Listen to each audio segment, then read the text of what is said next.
Your life is a printout of your subconscious behavior. And that's why poor people stay poor and rich people stay rich, because the programming.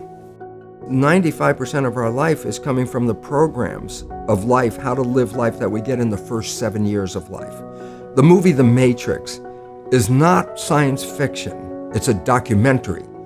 Every human, and it's a fact, every human first 7 years is download a hypnosis. The brain of a child under 7 is in a lower vibrational frequency. When you put wires on a person's head, you read electroencephalograph, reading brain activity. A child below 7 has a lower vibration than consciousness. It's called theta. Theta is imagination. Oh, that's how kids play a tea party with mud pies, but to them it's a real thing. A kid rides a broom, it's a horse. That's theta, imagination. Theta is also hypnosis. And the idea is this: before you can become conscious, if you don't have any programs, what are you going to be conscious of? It's like the brain is like the iPod. Consciousness is the screen where I can create. But if I don't have anything in the hard drive, I can't create. So nature makes the first 7 years. What kind of programs are required to live on this planet? I say, how do you get them?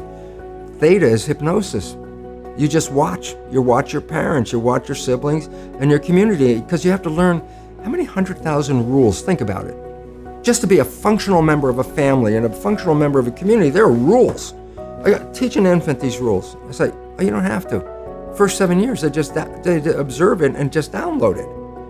95% of our life, this is a fact, comes from those programs in the subconscious. Every day, only about 5% of their life are you using conscious, which is creative. 5%.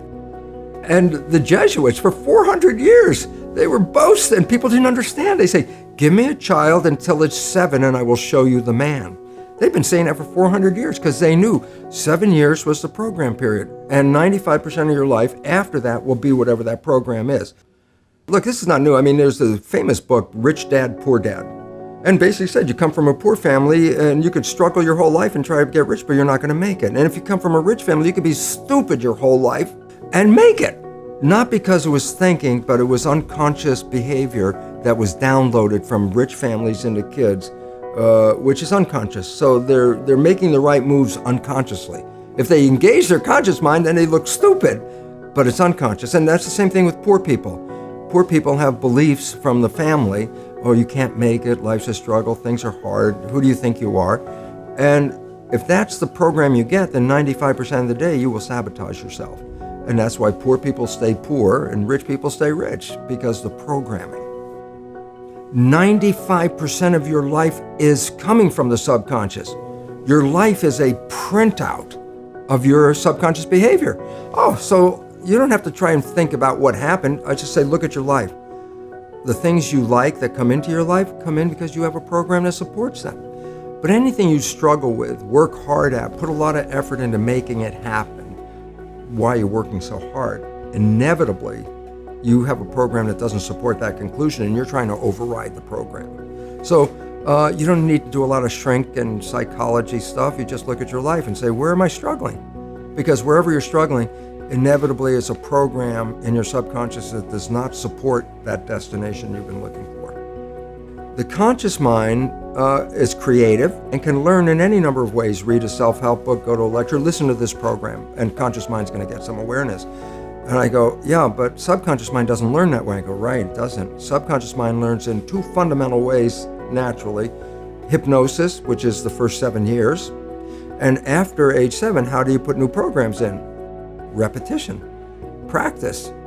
You want to drive a car, you didn't learn how by just getting in the seat and put the key in. You had to practice driving the car. You want to learn the alphabet. How many times did you go from A to Z? Try to go to A to Z before you can complete it. Once you completed it, you didn't have to go back and do it again. So 2 phases. You want to train the subconscious mind, hypnosis, repetition. I like the last one because there's a new phrase that's bandied about called fake it till you make it. Meaning, if you're not a happy person, I say, you want to be a happy person? Then repeat all the time, I'm happy, I'm happy. I say, well, you don't look happy or anything. You say, no, who am I talking to? By repetition, I'm talking to subconscious. If subconscious gets, I am happy, and 95% of your life comes from that subconscious, There will be a point once the subconscious got, I am happy, you don't have to say it again.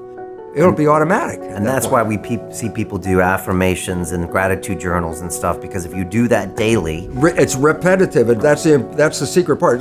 Putting a sticky note on the refrigerator is more like a suggestion, but it's not a repetition. So it doesn't work very well. But you have to do... Repetition is a habit. It's making habit. So you got to do something religiously in a sense of repeating it to make it work. 95% of your life is coming from the subconscious.